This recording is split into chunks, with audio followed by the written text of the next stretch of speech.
유치원 아이들이 동물원에 견학을 갔습니다. 선생님들이 아이에게 묻습니다. 이 세상에서 가장 무서운 동물이 뭐죠?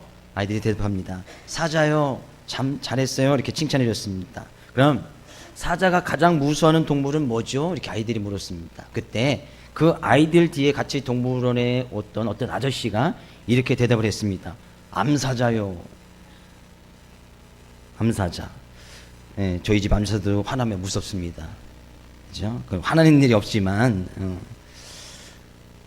프랑스에 아주 이제 유명한 이제 포도주를 잘 생산한다고 하는 그런 어떤 농가에 방문을 하게 되어졌는데, 방문했던 사람들이 이 농부에게 묻는 거예요. 어떻게 그렇게 유명한 포도주를 만들 수 있고, 그렇게 포도를 잘 이렇게 생산할 수 있습니까? 라고 이렇게 물어봤어요. 그때 이 농부가 이렇게 그 비결을 이렇게 이야기해 줍니다.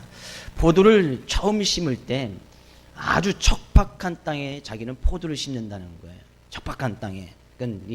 그러니까 이 처음에는 이 포도나무가 결실을 잘 하지 못한다는 것이죠. 그럼 거름도 잘 두고 물도 잘 스며드는 그런 곳에 포도나무를 심어야 되는데 아주 척박한 땅에 처음에 이제 포도나무를 심는다는 거예요. 포도나무를 심을 때 처음에 아주 좋은 땅에 심어버리면 금세 포도가 탐스럽게 열리고 또 이제 처음에 이제 좋은 열매가 맺리지만 이 포도나무는 뿌리를 깊게 내리지 않는다는 거예요. 그래서 나중에 가다 보면 점점 물 위에 땅 표면에 있는 이제 더러운 물을 흡수하게 되어지고 그러면 세월이 갈수록 이 포도나무는 점점 품질이 점점 떨어진다는 거예요. 그러나 척박한 땅에 심은 이 포도나무는 처음에는 열매를 거의 안 맺는다는 거죠. 몇 년 동안은 안 맺다가 이 포도나무가 살려고 뿌리를 이제 땅속 깊이 뿌리를 계속 내리는 거예요. 그러다 보면 어느 지점에 가다 보면 이제 주변에 이제 좋은 물들을 흡수하게 되어지고 좋은 영양분을 흡수하게 돼서 그때부터는 아주 좋은 열매가 맺히게 되어지고 그 포도를 잠그면 아주 이제 좋은 품질의 포도주가 만들어진다. 이렇게 이야기를 해주는 거예요. 마찬가지입니다. 그죠? 큰 파도가 없으면 위대한 선장은 만들어지지 않습니다. 우리의 삶 가운데서도 삶 가운데 그런 척박함, 어려움, 고난이 있지 아니하면 믿음의 승리자로 승리할 수가 없다는 거예요. 행여나 지난 주간에 그런 어려움과 문제와 환난과 고난을 만나서 이 시간에 주님의 전을 찾은 성도님이 계시거든. 그것이 나의 믿음과 신앙을 더욱더 주님 앞에 뿌리 내리게 할 수 있는 그런 귀한 사건으로 받아주셔서 말씀을 통해서 귀한 은혜를 나눌 수 있기를 주 이름으로 축복을 드립니다. 하나님의 말씀이 정말 중요하다는 것은 우리가 지난 시간에 살펴보았습니다. 그러나 이 말씀과 더불어서 우리의 삶 가운데 또 중요한 것이 양쪽 수레바퀴와 같은 것이 바로 기도라고 말씀을 드렸어요. 그래서 말씀 있는 곳에는 항상 기도가 있어야 된다는 거예요. 근데 기도를 앞에 있는 예화에서 비유해 보면 이 기도는 하나님의 말씀을 받은 내가 하나님의 말씀 앞에 뿌리 깊도록 말씀의 뿌리를 잘 내려서 그 말씀의 영향력을 받아들여서 나의 삶 가운데 그 말씀이 삶 가운데 나타낼 수 있고 그 말씀이 나의 삶 가운데 능력이 될 수 있도록 하는 그 과정이 바로 기도라고 생각이 되어집니다. 그래서 기도가 정말 중요한 거예요. 말씀을 듣고 말씀을 배우고 거기서 그치는 것이 아니라 그 말씀이 내 말씀이 되도록 만드는 과정, 그 말씀이 나의 삶 가운데 능력으로 나타날 수 있는 그 과정에 필요한 것이 바로 기도라는 거예요. 그래서 성경적 지식은 많이 있어도 기도하지 않으면 그게 단순히 성경 지식에서 끝날 확률이 100%입니다. 말씀을 많이 봐요. 근데 기도하지 않아요. 근데 말씀은 수십 장, 수백 장 읽고 성경 통독을 수백 번 합니다. 근데 기도하지 않아요. 그러면 그냥 성경 지식에서 끝나는 거예요. 성경 지식, 주님께서는 그런 성경 지식을 원하지 않는다는 거죠. 그러면 아주 박사들이 아주 그냥 성경 공부 많이 해서 그 성경 지식 있는 사람들만 주님께서 원하신다면, 그죠? 저도 마찬가지고 여기 계신 모든 분들도 어떤 주님의 그런 기준에 탈락이 될 거예요.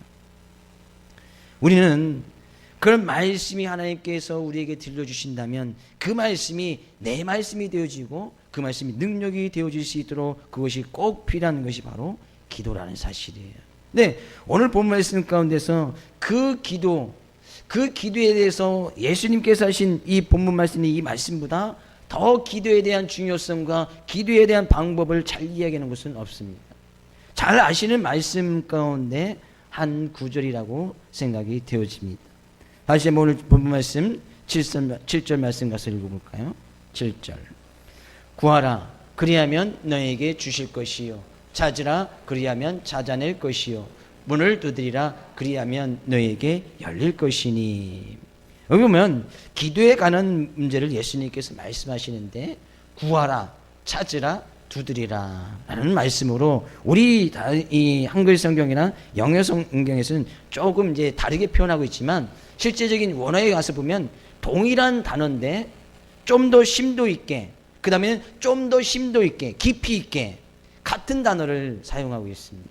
그러니까 구하라, 찾으라, 두드리라는 것은 같은 단어를 이야기하는데 그 뒤로 갈수록 찾으라, 두드리라 갈수록 좀 더 간절함이 묻어 있고 좀 더 내가 그거에 대해서 대한 열정이 묻어 있는 단어, 그런 단어들을 사용하고 있단 말이에요. 그럼 결국엔 다 같은 단어예요. 기도하라, 기도하라, 또 기도하라. 근데 기도할 때에 좀 더 심도 있게 열정을 가지고 마지막에 두드리라는 것은 좀 더 열정을 가지고 좀 더 심도 있게, 이것이 바로 두드리라는 거거든요.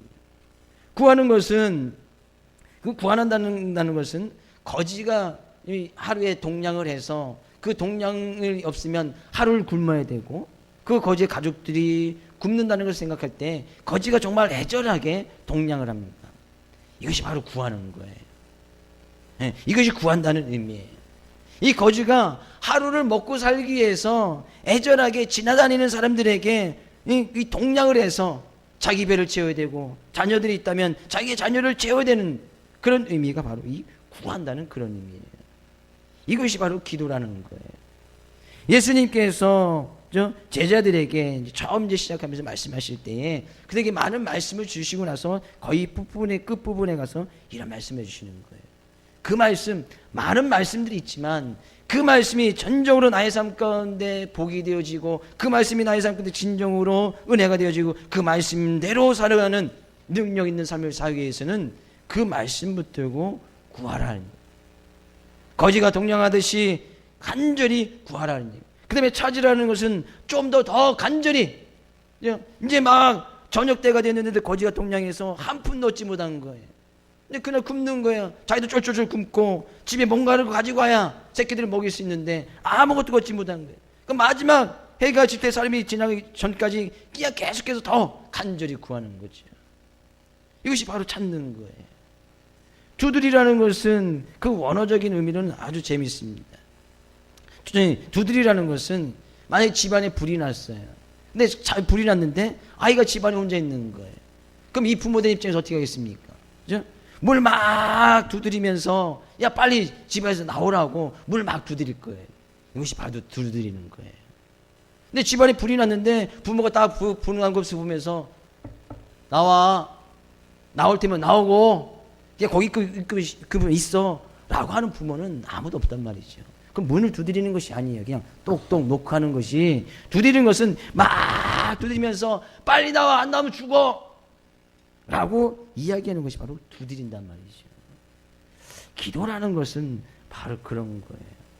하나님께서 우리에게 주신 귀한 말씀을 붙들고 내가 그 말씀대로 삶 가운데서 능력 있는 삶을 살아가고 말씀을 살아내기 위해서 주님께, 하나님께 구하고 또 찾고 또 찾으면서 문을 막 두드려서 하나님 그 말씀대로 살게 하시고 그 말씀이 나의 삶 가운데 큰 능력이 될 수 있도록 하나님 도와주옵소서. 이것이 바로 기도거든요. 근데 우리는 보통 이제 기도라고 생각을 하면 기도는 우리만 드리지 않습니다. 하나님을 믿는 우리만 기도하지 않습니다. 세상에는 우리가 믿는 하나님을 믿는 기독교가 있는 반면에 많은 종교들이 있습니다. 그렇죠? 천주교도 있고 불교도 있고 원불교도 있고 그 외 기타 여러 종교들도 있고 이단 종교들도 수없이 많습니다. 그런 사람들은 기도하나요? 안 하나요? 하지요? 그런 사람들 기도하잖아요. 전혀 어떤 신을 종교를 믿지 아니하고 어떤 옛날처럼 이제 샤머니즘 쪽으로 어떤 도리를 숭배한다든지 어떤 뭐 나무를 숭배하는 그런 사람들도 아주 간절한 마음으로 기도를 나름대로의 마음을 담아서 기도합니다. 그러면 기도라는 그 행위 자체가 중요한 것은 아니에요. 그 기도의 대상이 누구인지, 그죠? 기도를 우리는 누구에게 합니까? 우리는 기도할 때 누구한테 하지요? 우리가 믿는 하나님께 예수 그리스도의 이름을 가지고 기도합니다. 네, 기타 여러 종교들은 하나님께 기도하는 것이 아니에요. 또 이제 자기의 간절한 마음의 소원을 담아서 그리 믿는 종교라든지 자기가 숭배하는 그것에서 그냥 그래 간절한 마음으로 비는 것뿐이지. 근데 우리도 보통 보면 그런 것도 기도라고 이야기한단 말이에요. 그들도 기도하고 있고 그래도 간절한 마음을 가지고 이러는 것을 보게 되어집니다. 저는 이 기도라는 주제를 가지고 말씀을 증거할 때마다 이 아프리카에 있는 그 예화가 항상 생각이 납니다. 아프리카 한 부족 가운데에 있는 사람들이 그들이 믿는 신들에게 늘 이제 기도를 올리는데 그들의 기도는 항상 100% 응답이 된다는 거예요. 특히 아프리카는 이제 물이 귀한 나라가 아닙니까? 그래서 이제 물이 때에 따라서 우기철에 좀 많이 내려주고 종종 비를 줘야 되는데 이제 비가 오지 않을 때마다 항상 기우제를 드리는 거예요. 기우제가 뭔지 아시죠? 비가 좀 오게 좀 해달라고. 근데 이 기우제를 드리면 항상 100% 응답이 된다는 거예요. 왜요? 왜 응답이 되죠? 그렇지. 비 올 때까지 하니까. 비가 올 때까지. 1년에 한 번은 오겠지. 이제 비가 올 때까지 그냥 기도하는 거예요. 비가 올 때까지. 비가 한동안 와서 우리 곡식물이 힘들다. 그때부터 이제 기우제를 드리기 시작하는 거예요. 언제까지요? 올 때까지. 이것이 찾는 것이고 이것이 두드리는 거예요. 간절한 마음으로 그들은 비가 오지 않으면 그들 부족 전체가 다 굶어 죽을 수 있는 상황이에요. 어디 가서 애걸복걸할 수도 없는 그런 상황입니다. 그러니까 그들은 그들이 믿는 신에게 기도하는 거예요. 기도하니까 또 안 들어주시네. 또 찾는 거예요. 찾아도 안 들으시니까 막 문을 두드리면서 좀 비 좀 내리게 해달라고. 안 되면 우리 모두 죽습니다. 비가 오는 거예요. 비가 온단 말이죠. 올 때까지 한다면 올 때까지. 이것이 바로 찾고 두드리는 것이라는 얘기예요. 우리는 늘 하나님의 말씀을 우리의 삶 가운데 받았다면, 하나님의 말씀을 듣는다면 우리는 왜 기도했습니까? 그들과 같이 뭔가 부족한 것을 위해서 기도하지 않습니다. 이것은 신앙의 믿음과 신앙의 초보의 단계에 있는 사람들이 기도하는 거예요. 삶 가운데 어려움이 있는 거, 문제가 있는 거, 내 문제 해결받기 위해서 물론 우리는 그런 기도도 해야 됩니다. 하지 말라는 것이 아니에요. 삶 가운데 고난이 있고 문제가 있으면 또 나의 삶 가운데 해결되지 그걸 못한 문제도 있으면 우리는 물론 그 문제 가지고도 기도해야 돼요. 근데 기도는 단순히 나의 삶 가운데 어려움을 해결해 주는, 나의 삶 가운데 고난을 해결해 주기 위해서 기도하는 것만이 기도가 아니라는 사실이죠. 그런 기도는 어떤 이제 믿음과 신앙의 초보의 단계에 들었을 때 그런 사람들이 물론 가지고 기도하는 거예요. 그럼 하나님께서는 빨리 응답해 주지요. 왜? 그런 경험도 있어야 하나님을 찾게 될 것이고 그러면서 믿음과 신앙이 자라날 수 있으니까. 그래서 신앙의 초보에 있는 단계에 있는 사람들은 기도 응답이 빨리 일어나요. 왜? 빨리 우니까 빨리 젖을 먹여야 좀 자랄 거 아니에요. 얘가 배가 고프구나. 그래 빨리 젖을 먹여서 자라나게끔 하지. 근데 잘 생각해보면 신앙에 좀 연륜이 있고 믿음과 신앙이 좀 깊어진 성도님들의 삶 가운데서 나의 삶 가운데 어려움과 문제를 가지고 기도하면 이 기도의 응답이 잘 이루어지지 않습니다.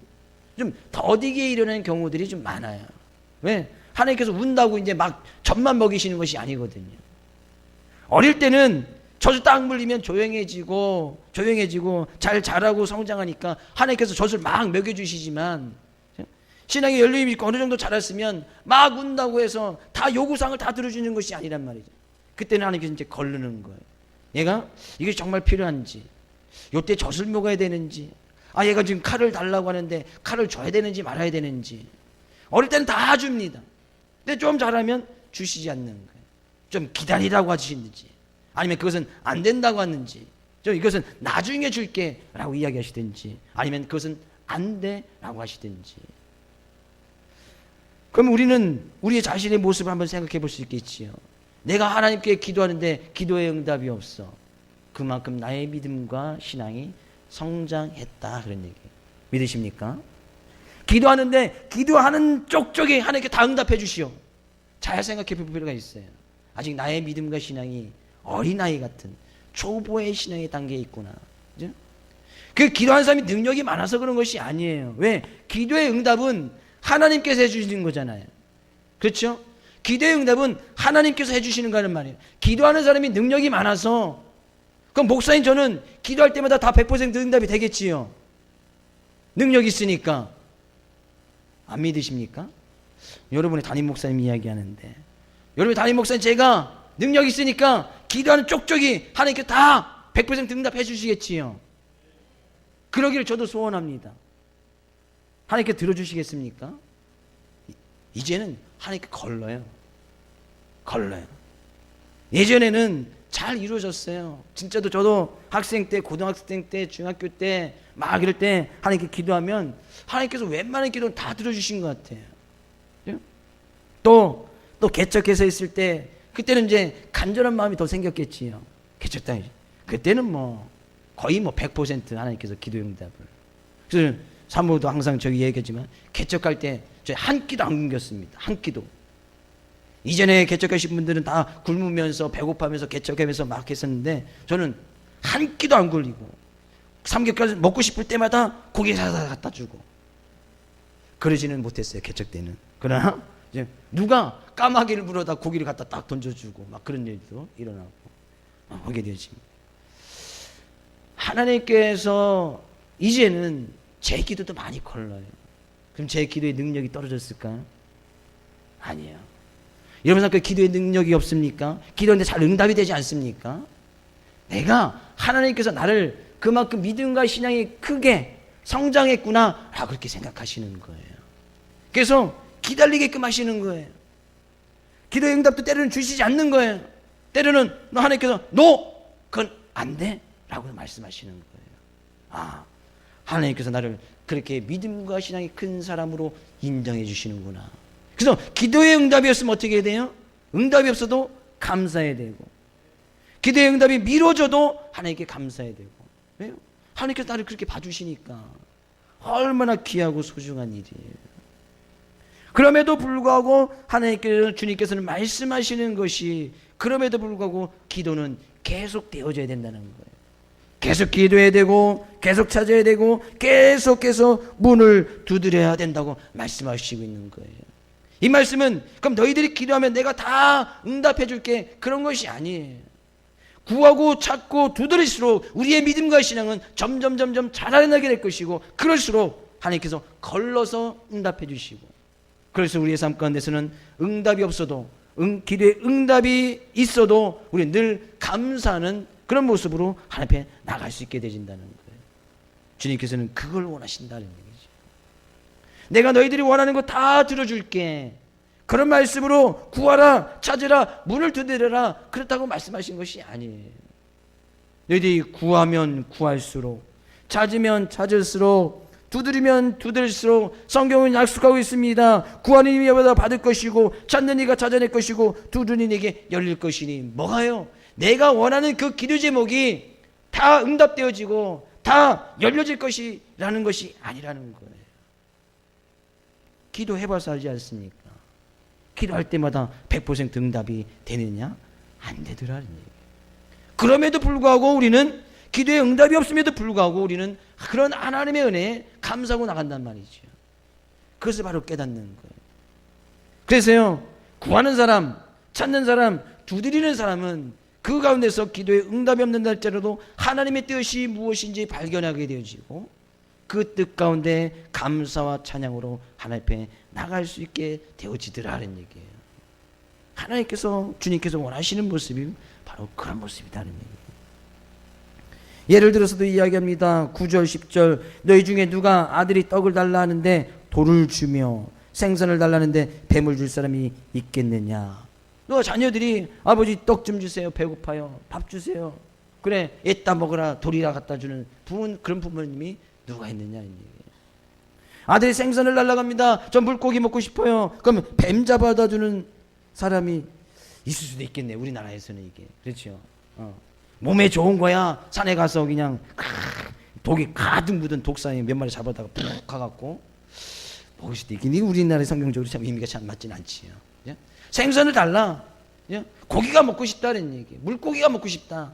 근데 산에 가서 뱀 잡아다 주는 그런 부모님은 훌륭한 부모님. 예? 바닷가에 가서 물고기 잡아다 주는 부모님은 그냥 그런 부모님. 그런 부모님. 그런 뜻으로 이야기한 것은 아니겠지요. 아들이 생선을 달라. 생선이 먹고 싶다는 얘기예요. 그럼 하나님께서는 그 가운데서도 가장 좋은 생선을 선별해서 다 갖다 주신다는 거죠. 말씀이 뭐예요? 그러니까 아주 어릴 때는 아들이 떡 달라면 그냥 떡을 막 주는 거예요. 생선 달라면 그냥 막 생선 아무거나 그냥 생선 막 주는 거예요. 그러나 믿음과 신앙이 성숙 딱 되어지면 하나님 나 떡 주십시오. 그럼 하나님께서 고르는 거예요. 어떤 떡을 주지? 어릴 때는 다 아는 거예요. 얘가 무슨 떡을 원하는지. 그래서 하나님께서 그냥 인절미를 갖다 주든지 흰 떡을 갖다 주든지 그냥 싹 갖다 줍니다. 근데 믿음과 신앙이 쫙 어느 성장이 되었으면 아버님 떡 주세요 라고 이야기하면 그냥 아무 떡이나 갖다 주지 않는다는 거죠. 하나님께서는 그때부터 최고의 양질의 떡을 그때부터 막 빚기 시작하는 거예요. 그래서 하나님께서 원하신 그때에 하나님이 때에 가장 좋은 떡을 그게 딱 갖다 안겨주시는 거죠. 그래서 기도하는 그 가운데서는 항상 기도에 응답받을 수 있는 그런 기간이 필요하고, 그렇죠? 그런 하나님께서 어떤 응답하신 그 응답 가운데 기다림이라는 것이 항상 필요한 거예요. 그래서 우리가 이 기다림, 이것과 싸우는 것이 어떻게 보면 너무나 힘든 거예요. 하나님께서 지금 가장 좋은 떡, 가장 좋은 생산을 지금 구별하고 선별하고 있는데 그 기다림이 우리가 당하는 삶 가운데 어려움과 고난을 당하는 우리들의 입장에서는 너무나 길고 너무나 힘든 시간이죠. 그래서 그런 의미에서 예수님께서는 그래도 구하라. 계속 찾아야 된다. 두드려야 된다. 왜? 하나님께서는 지금 최고의 양질의 떡과 최고의 좋은 생선을 지금 준비하고 있으니까. 주의 이름으로 축복을 드립니다. 기도하는데 응답이 없습니까? 먼저 주님의 이름으로 감사할 수 있기를 주의 이름으로 축복을 드립니다. 하나님께서는 지금 뭐예요? 최고의 좋은 떡, 최고의 좋은 생선을 주님께서 지금 준비하고 있다는 거예요. 지금 기도하는데 지금 그렇게 지금 기다리고 있는 그런 기간에 머물러 계십니까? 가장 최고의 것을 기대하고 소망하며 나갈 수 있기를 주의 이름으로 축복을 드립니다. 하나님의 때에 하나님의 시간에 하나님의 뜻이 반드시 이루어지실 것이다 라는 얘기예요. 그런 말씀과 비슷하게 주님께서도 우리에게 간절한 마음으로 우리를 찾고 부르시는 그런 모습이 한 구절에 있습니다. 요한계시록 3장 20절 말씀 가서 볼까요? 계시록 3장 20절. 볼지어다 내가 문 밖에 서서 두드리노니 누구든지 내 음성을 듣고 문을 열면 내가 그에게로 들어가 그로 더불어 먹고 그는 나로 더불어 먹으리라. 이건 주님께서 문을 두드리시는 거거든요. 우리를 향해서 문을 두드리게. 여기서 두드리는 거하고 여기서 지금 예수님께서 본 말씀 가운데 마태복음 7장에 있는 문을 두드리라고 같은 단어를 쓰고 있단 말이에요.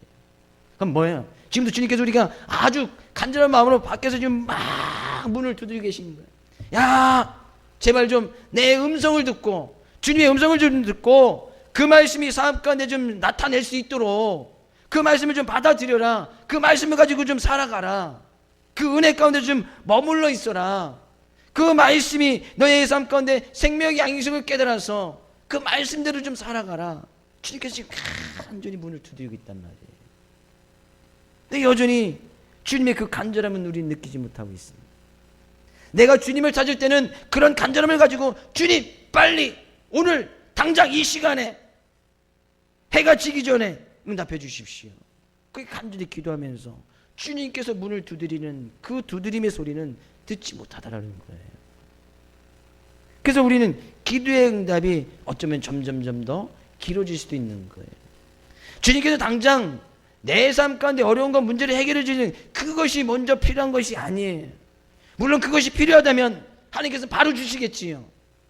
근데 바로 주시지 않는 것은 그것이 먼저가 아니라는 거예요. 이제는 내가 주님 앞에 기도함으로 인해서 나의 삶 가운데 어려운 말 해결되어지고 나의 문제만 해결되어지고 주님으로부터 오늘 그런 복만 받는 그런 믿음과 신앙의 단계에서 머물러 있어서는 안 된다는 거죠. 그래서 주님께서 야 계속 구해라, 계속 찾아라, 계속 문을 들이라 얼마만큼이요. 그런 그 기다림이 반드시 하나님의 기도 가운데서는 반드시 요구되어진다는 거예요. 얼마나 힘들겠습니까? 기도하는데 기도에 응답이 없어요. 그 기다림은 너무나 힘들고 어떤 기도하는 사람들 가운데서는 큰 고통이고 아픔일 수도 있어요. 그래서 우리는 기도를 영적인 전쟁이다 라고 이야기하는 거예요. 왜? 그렇게 기도하면서 기다리는 그 시간에 우리는 하나님께 기도하지만 그 기도하는 그 사람들을 보고 악한 세력들은 사단 마귀들도 같이 역사하거든요. 예, 기도할 때 하나님의 자녀들이 기도해서 하나님의 응답을 받고 축복을 받고 그 은혜 속에 늘 거하면 누가 가장 싫어하겠습니까? 누가 가장 싫어할까요? 옆집 아저씨요? 아니에요. 하나님의 자녀들이 하나님의 응답을 받고 축복을 받는 것은 사단이 가장 싫어하는 일이에요. 그러니까 그 기다림 속에서 이 사단은 항상 역사하는 거예요. 봐, 기도하는데 응답이 없지. 하나님은 살아계신 하나님이 아니야. 네가 이렇게 간절히 기도하는데 이전에는 들어주셨는데 이제는 하나님께서 들어주시지 않지? 하나님 나이가 드셔서 귀가 먹어서 그래. 계속 미혹이 오는 거예요. 계속 미혹이 오는 거예요. 그래서 기도하는데 끝까지 기도하지 못하도록 하는 거예요. 기도하는데 1년, 2년, 3년, 5년 기도하는데도 여전히 기도에 응답이 없는 것들이 있지요? 있으십니까? 없으십니까? 있지요? 그만큼 나의 믿음과 신앙이 성장했다는 얘기예요. 근데 앞으로 그 기도 제목을 가지고 얼마만큼 더 기도해야 되겠습니까? 얼마만큼? 하나님께서 5년 기도했는데 응답해 주지 않아. 그럼 앞으로 더 5년 하면 들어주시겠습니까? 그건 모르지요. 하나님께서 언제 들으실지. 우리가 그 기다림 속에 기도하는데 언제까지 하면 되는 거예요? 죽을 때까지. 하나님께서 불러주실 때까지만 하면 되는 거예요. 앞으로 몇 년 남지 않았어요. 내가 기도 지금 10년 했는데 응답해 주지 않아. 그럼 주님께서 부르실 끝내까지 저의 예를 들면 앞으로 한 40년도 기도하면 되겠지요. 40년. 그때까지 그 전에 주님께서 부르시면 그 기도의 기회는 짧아지는 거고. 그죠? 40년 이상 많이 안 나으신 분도 계실 것이고 40년 이상 남으신 분도 계실 것이고 그럼 얼마 기도하지 않는 거예요. 겨우 우리가 인생 80 살면 어릴 때부터 태어나면서 기도하는 사람은 없잖아요. 기도의 의미를 알고 하나님의 은혜를 깨달을 때부터 기도했다 치면 한 20살부터 기도했다 치면 겨우 50년 60년 기도하는 거예요. 그러나 하나님께서는 이야기하시는 거예요. 그러나 구하고 찾고 계속해서 두드리다 보면 반드시 하나님의 때에 하나님의 시간에 하나님께서 가장 좋은 곳으로 반드시 우리에게 안겨주실 것이다 라고 말씀하고 있는 거예요. 이 세상에서 받지 못했다면 하나님 나라에서도 하나님께서 안겨주시겠지요. 우리는 그것을 기대하고 소망하는 거 아니겠습니까? 그래서 우리는 이 기도하는 것이 정말 힘든 거예요. 그래서 기도는 사역이고 기도는 영적인 전쟁인 거예요. 내가 주님 앞에 올 한해 정말 헌신 때에서 주님 앞에 더 기도해야지. 내가 주님 앞에서 주님의 헌신된 모습으로 기도한 시간을 점점 더 늘려나가야지. 내가 올 한해는 정말 새벽 예배 헌신해서 새벽 제단을 쌓아야지. 내가 금요기도에 헌신해서 금요기도만큼 나와서 중보기도 하는데 교회의 터를 세워나가는데 힘써 나가야지 라고 결단하면 바로 그 결단하는 그 순간부터 유혹이 오는 거예요. 그 순간부터 미혹이 오는 거예요. 당장 내일 새벽 예배 딱 말씀을 듣고 그래 그럼 내가 내일 새벽 제단부터 새벽 예배를 통해서 하나님께 기도의 터를 쌓아 나가야지. 내일 새벽에 절대 눈 안 떠집니다. 오늘 그렇게 결단하고 딱 집에 돌아가면 알람 5개 10개 맞춰보십시오. 내일 새벽에 절대 그 알람 소리가 들리지 않을 거예요. 그러니까 힘든 거예요. 기도는 힘든 거예요. 새벽에 일어나서 눈꺼풀 이거 하나 뜨기도 힘든 거예요. 그러니까 얼마나 우리는 많은 노력과 헌신과 그런 것 세상에 많은 유혹과 미혹들과 싸워야 되느냐. 그래서 기도는 영적인 전쟁인 거예요. 사단은 늘 방해를 하니까 눈이 안 떠지게 하고 이제 알람 소리를 못 듣게 하고 꼭 기도의 시간 되면 다른 일이 생기게끔 하고 꼭 예배 들어가려고 하면 뭐 바쁜 일이 있고 가정사에 무슨 일이 있고 뭐 친척간에 무슨 일이 있고 누가 뭐 해서 막 직장에서 막 부르기도 하고 뭐 그런 것 때문에 예배의 자리에 기도의 자리에 나갈 수 없도록 사단은 항상 유혹한단 말이에요. 그럴 때 정말 그런 문제를 가지고 하나님께 기도하라. 그런 문제도 가지고 기도하란 말이죠. 하나님 이번 주에 반드시 주님 앞에 가서 예배를 드리고 기도해야 되는데 아니면 우리 가정 가운데, 직장 가운데, 또한 이웃 간의 관계에 어려움이 없게 하시고 예배 가운데 승리할 수 있도록 그런 문제를 가지고 다시 하나님께 기도하란 말이에요. 그 기도는 쉴 수가 없는 거예요.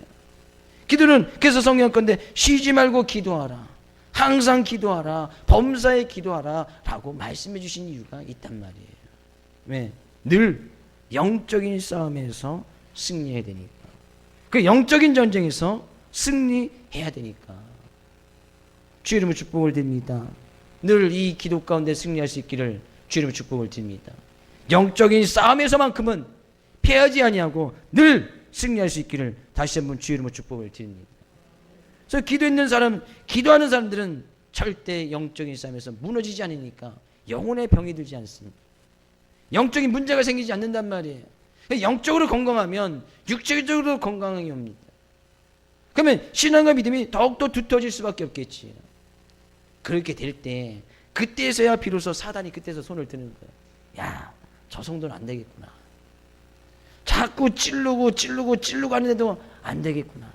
그때 사단이 포기하는 거예요. 그때 진정으로 주님의 말씀 가운데서 평안함이 오는 거예요. 그러면서 좀 이 11절 말씀에 다시 한번 이야기하기를 이렇게 말씀하고 있습니다. 11절 같이 읽어볼까요? 너희가 악한 자라도 좋은 것으로 자식에게 줄 줄 알거든 하물며 하늘에 계신 너희 아버지께서 구하는 자에게 좋은 것으로 주시지 않겠느냐. 하나님께서는 뭐예요? 너희에게 가장 좋은 것을 주시겠다고 분명히 말씀하고 있습니다. 물론 이 좋은 것에 대해서는 다음 주에 좀 살펴보기를 원하는데요, 우리의 삶 가운데 내가 기도했을 때 가장 좋은 것은 무엇일까요? 가장 좋은 것, 내가 기도하는 거 그 바로 응답되어지는 거, 그것이 가장 좋은 것일까요? 하나님, 나 생선 주십시오. 근데 아주 귀한 생선, 옥돔을 갖다 딱 안겨주는 거예요. 1년에 한 번 잡힐까 말까 그 옥돔 딱, 그것이 가장 좋은 것일까요? 하나님, 나에게 떡을 주십시오. 그런데 그냥 아주 비싸고 고급스러운 그 떡을 딱 안겨주는 것, 그것이 가장 좋은 것일까요? 그건 단순히 기도 응답에만 불과한 거예요. 근데 이 마태복음에 있는 이 말씀이 거의 비슷하게 누가복음에도 그렇게 거의 동일하게 기록되어 있는데, 누가복음에서는 가장 좋은 것을 이렇게 표현하고 있어요. 누가복음 11장 13절 가서 볼까요? 같이 읽어보겠습니다. 너희가 악할지라도 좋은 것을 자식에게 줄 줄 알거든 하물며 너희 천부께서 구하는 자에게 성령을 주시지 않겠느냐 하시니라. 가장 좋은 것 자리에 지금 뭐가 들어가 있어요? 성령이 들어가 있단 말이에요. 하나님께서 구하는 자에게 가장 좋은 것을 주시지 않겠느냐. 떡을 주십시오. 최고의 떡을 안겨주는 것이 좋은 것이 아니고, 하나님 나에게 생선을 주십시오. 최고의 생선, 비싼 생선을 가져가 딱 안겨주는 것이 좋은 것이 아니고, 너희들이 구하는 자에게 성령을 주시지 않겠느냐. 가장 좋은 것은 뭐라는 거예요? 성령이라는 거예요. 성령은 뭐예요? 하나님의 영이거든요. 이 성령을 받으면 왜 좋아지느냐? 이 성령은요, 쉽게 이야기하면 성령은 내가 말씀의 지배를 받고 말씀의 인도함을 받고 살아가는 것이 성령을 받았다는 증거거든요. 내가 말씀 아래에 있는 거예요. 말씀을 따라가는 거예요. 그 말씀이 나의 삶을 지배해버린 거예요. 그래서 나의 삶 가운데 늘 말씀이 나타나는 거예요. 이것이 성령을 주신 의미거든요. 그럼 우리의 삶 가운데 가장 좋은 것은 내가 당장 어려움이 있을 때에 그 어려움 해결하기 위해서 하나님께서 떡을 안겨주고 생선을 갖다 딱 안겨주는 것이 아니라, 그 말씀을 붙들고 하나님을 위해서 기도할 때에 그 말씀의 지배 안에 들어가고 말씀을 따라갈 수 있도록 우리를 도와주시는 성령님을 갖다 딱 안겨주시는 것이 우리의 삶 가운데 가장 좋은 것이 되어진다는 거예요. 믿으십니까? 그 말씀을 따라가면 그건 반드시 능력이 있거든요. 말씀의 지배함을 받고 그 말씀 안에 늘 거하면 우리의 삶이 너무 행복해질 수밖에 없어요. 삶 가운데 기쁨이 있을 수밖에 없고 삶 가운데 평안이 있을 수밖에 없습니다. 그래서요, 당장 나에게 젖이 필요한데 하나님 젖 주십시오. 그 젖을 구하는 것보다 하나님 나에게 성령의 은혜를 주십시오. 성령의 충만함을 주십시오. 내 그 말씀의 지배를 받고 그 말씀 안에 거하게 해 주십시오. 그 성령을 구하는 것이 가장 좋은 것을 구하는 것이다. 그러면 그 말씀대로 따르면 그 뒷것은 생선이나 떡은 그냥 그 다음에 그냥 줄줄줄줄 엮듯이 따라오게 되어져 있단 말이에요. 주의 이름으로 축복을 드립니다. 성령 받으시기를 주의 이름으로 축복을 드립니다. 이미 성령을 받으신 분이라면 성령 충만할 수 있기를 주의 이름으로 축복을 드립니다. 왜요? 그것이 구하는 자에게 하나님께서 최고의 것, 가장 좋은 것으로 주시는 것이기 때문이다. 내가 기도하는데 성령이 충만해. 성령이 충만해서 그 말씀 가운데서 벗어나질 않아. 말씀대로 살고 그 말씀 안에 거하면서 주님이 주신 기쁨과 즐거움 속에 늘 감사와 찬양이 넘치는 삶을 살고 있어. 그것이 우리 인생 가운데 가장 좋은 것이다는 얘기예요. 단순히 나의 삶 가운데 한 끼를 해결하기 위해서 구하여서 얻은 그 떡, 그것이 문제가 아니에요. 나의 삶 가운데 나의 삶을 좀 연장하기 위해서 하나님께서 주시는 가장 생선을 받는 것, 그것이 우리의 삶 가운데 중요한 문제가 아니라는 거예요. 왜? 하나님께서는 하나님의 백성들이 먹어야 되고 떡이 있어야 되고 때로는 고기도 있어야 되고 생선이 있어야 되는 것을 그 누구보다도 잘 아시는 분이 바로 우리 하나님 아버지가 되시기 때문이에요. 그 하나님의 자녀들, 하나님의 백성들은 하나님께서 내가 그것은 너에게 책임져 주겠다는 거 아니겠습니까? 먹고 마시고 입는 것, 그건 내가 책임져 줄 테니까 너희들이 정말 구해야 될 것은 말씀 안에 거하고 그 말씀이 정말 삶 가운데 능력이 될 수 있도록 성령을 구하는 것, 성령을 받아서 그 성령의 지배를 받는 것, 그것이 너희들 인생 가운데 가장 좋은 것이다 라고 말씀하고 있는 거예요. 이 좋은 것 다 기도함으로 받을 수 있기를 주의 이름으로 축복을 드립니다. 그래서 이 성령 충만함을 유지하기 위해서는 그래서 늘 기도가 필요한 거예요. 그래서 쉬지 말고 항상 범사에 기도하라. 성령 충만함은 어느 순간 기도하지 않으면 충만함이 점점 떨어질 수 있으니까, 성령이 소멸될 수 있으니까 그 성령 충만을 늘 유지하기 위해서는 늘 기도라는 것이 필요한 거예요. 그렇다고 늘 기도만 하면 됩니까? 그 기도를 하기 위해서는 그 말씀을 붙들고 기도해야 되니까, 기도하는 데는 반드시 말씀이 있어야 되고, 그래서 말씀과 기도는 항상 우리의 삶의 양쪽 수레바퀴와 같이 항상 동일하게 이루어져야 되고, 그 교회를 세워나가는 데서 가장 중심이 되는 것이 바로 말씀과 기도라는 거예요. 그러면서 좀 12절에서는 좀 애매한 문구를 한 구절을 넣고 있는데 12절 말씀 가서 볼까요? 그러므로 무엇이든지 나에게 대부접을 받고자 하는 대로 너희도 남을 대접하라. 이것이 율법이요 선지자다 라고 말씀하고 있습니다. 앞에 구하라, 찾으라, 문을 두드려라, 하나님께서 가장 좋은 선물 주시겠다. 그러므로, 그러면 그 기도, 하나님께서 우리가 구하고 찾고 두드렸을 때 좋은 것을 주셨던 그 결과로 이렇게 하라는 거예요. 그러므로는 결과 아니겠습니까?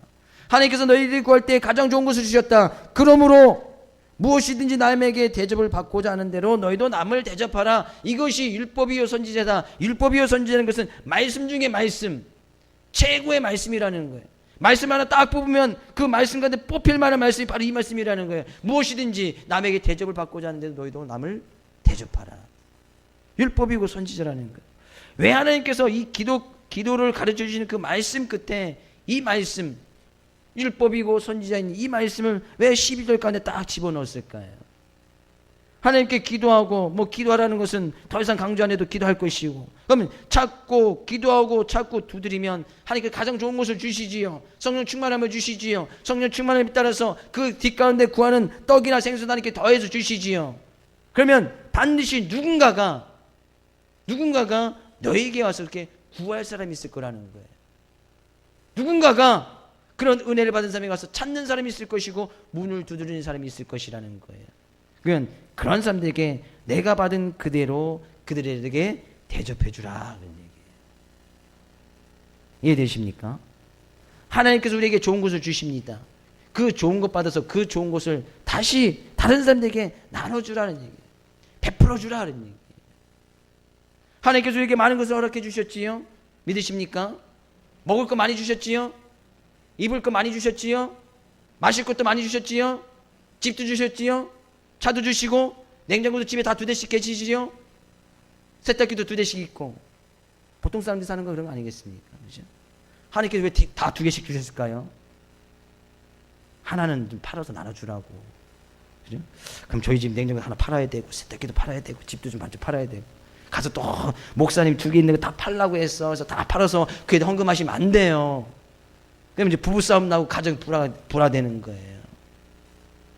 하나님께서 가장 좋은 건 뭘 주셨다고요? 그건 보너스로 주신 것이고, 냉장고 2대 세대 된 건 보너스로 주신 것이고, 가장 좋은 거 주신 건 뭐예요? 성령 충만함 아닙니까?